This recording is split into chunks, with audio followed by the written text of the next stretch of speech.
ஓம் நமச்சிவாய. திருச்சிற்றம்பலம். சிவாய நமக. சிவசிவாய நமக. எனக்காக கொஞ்சம் நேரம் ஒதுக்கி இதை கேள். உன்னை பற்றி நான் முழுமையாக சொல்கிறேன். உன்னுடைய மனநிலை எப்படி இப்போது இருக்கிறது என்று நான் சொல்கிறேன். முழுமையாக எனக்காக நேரம் ஒதுக்கி கவனமாக கேள். என் அன்பு குழந்தையே, உனக்கான வெற்றி பாதையில் நீ முதல் அச்சை பதித்து விட்டாய். உன் பிரச்சனைகளுக்கெல்லாம் விடிவு காலமும் வந்துவிட்டது. ஆனால் நான் உன்னை இந்த பூமிக்கு அழைத்ததன் நோக்கத்தை நீ மறந்து விட்டாயே. மீண்டும் ஞாபகப்படுத்துகிறேன், கேள். நான் எப்பொழுதுமே உன்னை தனியாக விடமாட்டேன். நான் உங்களை ஒருபோதும் ஒரு சூழ்நிலைக்கு அனுப்ப மாட்டேன். நான் உனக்கு பின்னாலும் முன்னாலும் நான்கு புறமும் நீ நடந்து கொண்டிருக்கும் போதும் உட்கார்ந்து கொண்டிருக்கும் போதும் எங்கு சென்றாலும் உனக்கு முன்பாக நான் போய்கொண்டே இருப்பேன். உனக்கு துணையாக பின்னால் வந்து கொண்டே இருப்பேன். உனக்கு ஒளியாக முன்னால் போய் அதற்கான தீபத்தை ஏற்றி அதில் உனக்கு வெற்றி என்ற கிரீடத்தை தருவதற்காக நான் அங்கு இருப்பேன். நீங்கள் இப்போது எந்த சூழ்நிலையை எதிர்கொண்டாலும் நான் உங்களுடன் இருக்கின்ற என்ற நம்பிக்கையுடன் மட்டும் இருங்கள். மற்றவற்றை நான் பார்த்து கொள்கிறேன். உன்னுடைய வாழ்வில் இன்று முதல் உனக்கான காலத்தை நீ தொட்டுவிட்டாய். நீ கஷ்டப்பட்ட எல்லாவற்றிற்கும் உனக்கான நியாயத்தை நான் வழங்குவேன். உன்னை எப்போதும் என் நெஞ்சில் நான் சுமந்து கொண்டே இருக்கின்றேன். இன்று உனக்கான ஒரு நல்ல செய்தியை நான் பரிசீலித்தேன். ஞாபகம் இருக்கின்றதா? இனி தொடர்ந்து மேலும் உனக்கான நல்ல செய்தி வந்து கொண்டே இருக்கும். நீ மனம் தளராதே. மற்றவர்கள் உன்னை வசிப்பாடினாலும் நீ கலங்காதே. யாரை பற்றியும் நீ பேசாதே. உன் கோபத்தை குறைத்துக்கொள். உன் சூழ்நிலைகளை மாற்றி நான் அமைத்து தருகின்றேன். உனக்கான வெற்றி பாதையில் நீ முதல் அச்சை என்று நீ பதித்து விட்டாய். விரைவில் அது நீ ஓவியமாய் பயணிக்கப் போகின்றாய். இன்று நீ கண்ணீர் மல்க என் முன் நின்றாயல்லவா? என் பிரச்சனைகளுக்கு விடிவு காலம் இல்லையா என்று கேட்டாயல்லவா? அதற்கு நான் உனக்கு இன்று முதல் நேர்முகமாகவே பதிலளிக்க ஆரம்பித்து விட்டேன். உனக்கு நிச்சயம் நல்லது நடக்கும். வெற்றி பாதையில் நீ நடைபோடப் போகின்றாய். உன்னை விட்டு நான் எங்குமே போக மாட்டேன். உன் கூடவே இருந்து உனக்கு துணையாக எல்லாவற்றையுமே நானே செய்து தருகிறேன். எப்போதும் உன் கூடவே நான் இருப்பேன். எங்கு போனாலும் நீ செய்ய வேண்டியது ஒன்றே ஒன்று மட்டும்தான். எங்கு போனாலும் எது செய்தாலும் என்ன ஆரம்பித்தாலும் என்னிடம் சொல்லிவிட்டு செயல்படு. அதற்கான பதிலை நான் தருகிறேன். இல்லையென்றால் நான் உன் கூடவே வந்து அதற்கான ஏற்பாடுகள் செய்து அதை நல்ல விதமாக முடித்து தருகிறேன்.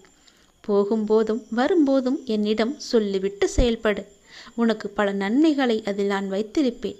நிச்சயம் நன்மையில் முடியும்படி நான் அமைத்து தருகின்றேன். உண்டியலில் காணிக்கை செலுத்துவதற்கு பதிலாக உன்னால் முடிந்த அளவுக்கு பசியில் இருப்போருக்கு வயிறார உணவு கொடு. அதுவே கடவுளுக்கு நீ கொடுக்கும் மகிழ்ச்சி. கடவுள் எப்பொழுதும் உன்னை பற்றியே நினைத்து கொண்டிருக்கிறார். உன் துன்பங்களை பற்றியே நினைத்து கொண்டிருக்கின்றார். உன்னுடைய கர்மக்கள் எல்லாம் ஒழிய வேண்டுமென்றால் உன்னால் முடிந்த அளவுக்கு மற்றவருக்கு வயிறார உணவு இடு. அது போதும். உன் கர்மாக்கள் எல்லாமே ஒழிந்துவிடும். இறைவன் நம் எல்லோரையும் மீண்டும் மீண்டும் படைப்பதற்கு காரணம் என்ன தெரியுமா?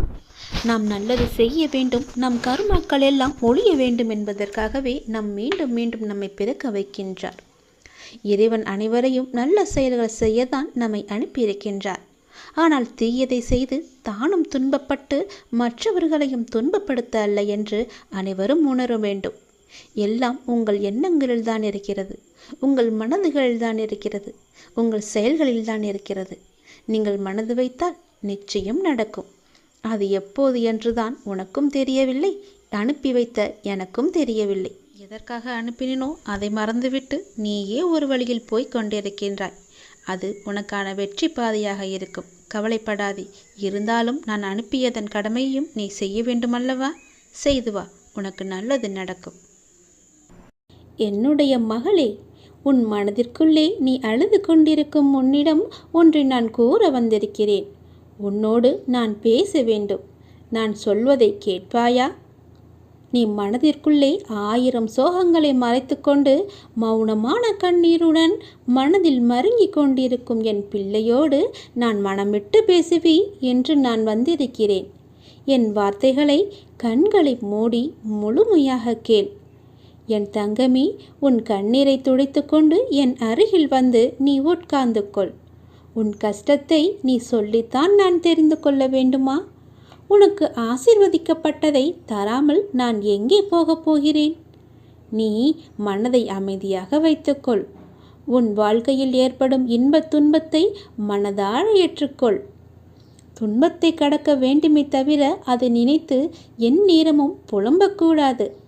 அதையே மனதில் வைத்துக்கொண்டு திறம்பட செயல்பட வேண்டும். எப்போதுமே எந்த நாளுமே நீ கவலை மட்டுமே கொள்ளாதே. எல்லாவற்றிற்குமே காலம் நிச்சயமாக பதில் சொல்லும். இந்த உலகத்தின் நியதிப்படி தக்க சமயத்தில் அது பாடம் புகட்டும். எப்போதும் தோல்விகளையே சந்திக்கிறேன் என்று வருந்தாதே. நடப்பவை யாவும் நன்மைக்கே என்ற நம்பிக்கையுடன் உன்னுடைய லட்சியத்தை நோக்கி நீ முன்னேறி செல். தொடர் முயற்சி வாழ்வில் நீ நினைத்ததை தொடர்ந்து நிறைவேற்றி தரும். நிச்சயமாகவே எந்த நிலையிலுமே நம்பிக்கையை மட்டும் நீ இழந்து விடாதே. நீ உன் கடமைகளை செய். உன்னுடைய எதிர்பார்ப்புகளை குறைத்துக்கொள். உனக்கு தேவையானது நிச்சயம் உன்னை வந்து சேரும். தோல்வி, அவமானம், அவமதிப்பு இவற்றின் அனுபவங்களை எல்லாம் நினைவில் கொள்ள வேண்டுமே தவிர அந்த நினைப்பிலேயே எல்லா நேரமும் மூழ்கி இருக்கக்கூடாது. எதற்காகவுமே நீ பயப்படாதே. எதற்காகவுமே நீ கலங்காதே. தடைகளை தகர்த்து நிச்சயமாகவே நீ வெற்றி அடைவாய். உனக்கு எல்லா சூழ்நிலையிலுமே உன்னுடைய அப்பா, உன்னுடைய சாயப்பா நான் துணை இருப்பேன். என் வார்த்தையின் மீது நம்பிக்கை வைத்து நீ செயல்படு. வாழ்க்கையில் என்ன நடக்கிறது என்று அறியாமல் வெளித்தோற்றத்தை வைத்து கற்பனையில் லயித்து கொண்டிருக்காதே. உன்னுடைய கனவுகளும் கற்பனைகளும் எதிர்பார்ப்புகளும் தவறு என்று நான் சொல்லவில்லை. அவை உன் வாழ்க்கையில் நிஜத்தில் இடம்பெற வேண்டும். அதற்காகத்தான் நான் விதி மற்றும் மாயையிடம் உனக்காக நான் போராடி கொண்டிருக்கிறேன். உனவு கனவுகளும் கற்பனையும் கலந்து போகாமல் கலைந்து போகாமல் உண்மையான வாழ்க்கையை வாழ வைக்கவே நிறைய விஷயங்களை நான் நடத்தி கொண்டிருக்கிறேன். சில எதிர்மறையான விஷயங்களும் இப்போது நடந்து கொண்டிருக்கலாம். சிலரின் உண்மையான முகங்கள் உனக்கு உணர்த்துவதற்காகத்தான் இதெல்லாம் நடந்து கொண்டிருக்கிறது. என் வார்த்தைகளின் அனுபவத்தை கேள். என் வார்த்தைகளின் அசைவுகளை வைத்தே நான் கூற வருவது என்ன என்று உணரும் நீ மாயை என்னும் வலையில் சிக்க அனுமதிக்க மாட்டேன் நான். இப்போது உன் மனதில் ஓடும் எண்ணங்கள், ஆசைகள் என எல்லாம் பலிக்குமா பலிக்காதா, நடக்குமா நடக்காதா என குழம்பிக் கொண்டிருக்காதே. உன் வாழ்விற்கு எது நல்லதோ, எதிர்காலத்திற்கு எது மகிழ்ச்சி அளிக்குமோ அந்த விஷயத்தை நான் நடத்தி கொடுப்பேன். என் பிள்ளைக்கு எந்த பாதகமான சூழ்நிலையும் நான் அனுமதிக்க மாட்டேன். எனவே உனக்கு எது வேண்டும் என்று என்னிடம் முறையிட்டு விட்டாயல்லவா? உனக்கு வேண்டியதை நானே தருகிறேன். வாழ்க்கை என்பது மிகவும் எளிமையானது. நாம் எதை கொடுக்கிறோமோ அதையே திரும்ப நாம் பெற்றுக்கொள்கிறோம். நாம் நினைக்கின்ற ஒவ்வொரு எண்ணங்களும் நம் எதிர்காலத்தை தீர்மானிக்கின்றன. உழைப்பின் வலிமையை உயரத்தான் புரிந்து கொள்ள முடியும்.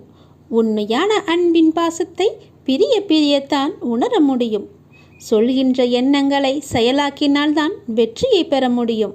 வருகின்ற காலத்துக்காக காத்திராமல் இன்றே செயல்பட்டால் வெற்றி உனக்கு நிச்சயமாகவே கிடைக்கும். உற்சாகமான காலை பொழுதை சந்தோஷமாக அனுபவி. இனி வரும் நாட்கள் எல்லாமே உனக்கு சந்தோஷமாகவே மாறும். உன் மனதிற்குள்ளே அழுது புலம்பிக் கொண்டிருக்காதே. என் மகளே, என்னுடைய தங்கமே, நீ எப்பொழுதும் சந்தோஷமாகவே இருப்பாய். என் பேச்சை கேட்டு நான் சொல்வது போலவே செய்துவிடு. நீ நன்றாக இருப்பாய். சில நேரங்களில் நாம் எடுக்கும் பிழையான முடிவுகள் கூட நம்மை சரியான பாதையில் பயணிக்க கற்றுக் கொடுக்கும். தெரியுமா? நாம் யதார்த்தமாக எடுக்கும் முடிவே நம்முடைய வாழ்க்கையை தீர்மானித்துவிடும். நல்லபடியாக நீ மகான் போல வாழ வேண்டும் என்று அவசியமில்லை. உன்னுடைய மனசாட்சிப்படி வாழ்ந்தால் போதும். உன்னுடைய வாழ்க்கை மிகவும் சுவாரஸ்யமானது. இன்று நீங்கள் அனுபவிக்கும் மிக பெரும் வழிகளே நாளை உங்களின் மிக பெரும் பலமாக மாறிவிடுகிறது, பாலமாகவும் மாறிவிடுகிறது. முயற்சிக்கு முன்னால், உங்களுடைய முயற்சிக்கு முன்னால் கேலிகள், கிண்டல்கள், துரோகங்கள், சோகங்கள், காயங்கள், சோதனைகள், தோல்விகள் என எல்லாமே இருக்கும். அவை யாவும் தோற்று ஒரு நாள் மாய்ந்து மடியும். ஞாபகம் வைத்து கொள்ளுங்கள். இன்று நீங்கள் அனுபவிக்கும் மிக பெரிய வழிகள்தான் நாளை இவற்றை எல்லாமே தோற்கச் செய்யும். இன்பம் வரும்போது அதை பற்றி சிந்தனை செய்யாதே. அது போகும்போது அதை பற்றி சிந்தனை செய். யாருக்குமே உன்னை பிடிக்கவில்லை என்றால் நீ இன்னும் நடிக்க கற்றுக்கொள்ளவில்லை என்ற அர்த்தம். நீயும் கொஞ்சம் நடிக்க கற்றுக்கொள். வாய்ப்பு என்பது பறித்து கொள்வதில்லை, திறமையால் நாம் தேடிக்கொள்வது. திறமையில் கவனம் செலுத்து, வாய்ப்பு உன்னை தேடி வரும். கடுமையான கஞ்சத்தனம், தகுதியற்ற தற்பெருமை, எல்லையற்ற பேராசை ஆகிய மூன்றும் தான் மனிதனை வீணாக்கிவிடும். கஞ்சத்தனமும் இருக்கக்கூடாது, தான் என்கிற தற்பெருமையும் இருக்கக்கூடாது. எல்லாமே எனக்கு வேண்டும் என்ற பேராசையும் இருக்கக்கூடாது. எதுவுமே புரியாத போது வாழ்க்கை தொடங்குகின்றது. எல்லாம் புரியும் போது அந்த வாழ்க்கையே முடிந்து விடுகிறது. உன் தவறை நீ உணரும்போது, நீ அமைதியாகும்போது தாழ்வதில்லை, உயர்ந்து போகிறாய். பிறந்து விட்டோம் என்று நினைத்து வாழாதே. இனி பிறக்கப் போவதில்லை என்று நினைத்து வாழ்ந்து பார். என்ன நடக்குமோ ஏது நடக்குமோ என்று யோசித்து கொண்டு இருப்பதை விட நீ முயற்சி செய்து பார். கிடைத்தால் வெற்றி, இல்லாவிட்டால் அது ஒரு அனுபவம். இரண்டுமே வாழ்க்கைக்கு தேவைதான். நீ மற்றவர்களால் தூக்கி எறியப்படும் ஒவ்வொரு பொழுதும் காகிதமாக கீழே விழக்கூடாது. விதையாக கீழே விழுந்து மேலே எழ வேண்டும், மீண்டும் முளைக்க வேண்டும். தள்ளாடு வயது வரும் முன்னே உனக்கென நீ சேர்த்துக்கொள். தனித்து விட்டாலும் தளராமல் தன்மானத்தோடு தலை நிமிர்ந்து வாழலாம். ஒவ்வொரு பொழுதும் உன் தேவைகளை நீயே நிறைவேற்றிக்கொள். சக மனிதர்களை நம்பி வாழாதே. ஏதோ ஒரு சந்தர்ப்பத்தில் அவர்களின் சுயரூபம் வெளிப்படும் போது உன்னுடைய மனம் உடைந்து சிதறிவிடும். நீ சிறிதும் யோசிக்காமல் எடுக்கும் முடிவுகள் அனைத்துமே உன்னை யோசிக்க வைத்து கொண்டே இருக்கும். வாழ்நாள் முழுவதும் எதிர்பார்ப்பு இல்லாமல் வாழ கற்றுக்கொள்ளுங்கள். அதுதான் வாழ்க்கையில் சந்தோஷத்தை உருவாக்கும். உன்னுடைய எண்ணங்களையும் கனவுகளையும் நிறைவேற்றுபவன் நானே. அதற்கு முழு பொறுப்பையும் நானே ஏற்றுக்கொள்கிறேன். நீ நன்றாக இருப்பாய், சந்தோஷமாக இருப்பாய். என் ஆசி உனக்கு எப்போதுமே உண்டு. எல்லாம் வல்ல இறைவன் யார்? நம்முடைய சிவன்தானே. இந்த பிரபஞ்சம் முழுவதற்கும் முழு முதற் கடவுள் நம்முடைய சிவன்தானே. அந்த சிவபெருமானே நம் வீட்டிற்குள் குடிவர 7 ஜென்மத்து பாவங்கள் தீர 7 வாரம் இந்த மரத்தை சுற்றி வந்தால் போதும். படைத்தல், காத்தல், அழித்தல் தொழிலில் அந்த அழிக்கக்கூடிய வேலையைத்தான் சிவபெருமான் செய்வதாக நாம் எல்லாம் நினைத்து கொண்டிருக்கிறோம். ஆனால் மும்மூர்த்திகளின் வடிவமாக திகழ்பவர் நம் சிவபெருமான். அவர் எதை அழிப்பார் தெரியுமா? நம்மிடம் இருக்கும் ஆணவம், கர்வம், கோபம், தலைகணம், நாம் செய்த பாவம், நோய் நொடி இவைகளை தான் அவர் அழிப்பாரை தவிர நம்மை அழிக்கக்கூடிய வேலையை என்றைக்குமே இந்த சிவபெருமான் பார்த்ததே கிடையாது. வழக்கம் போல நாம் இதையும் தவறாகத்தான் புரிந்து கொண்டிருக்கின்றோம். ஆகவே அழித்தல் தொழிலுக்கு உண்டான கடவுள் சிவபெருமான் என்று இனி சொல்லாதீர்கள்.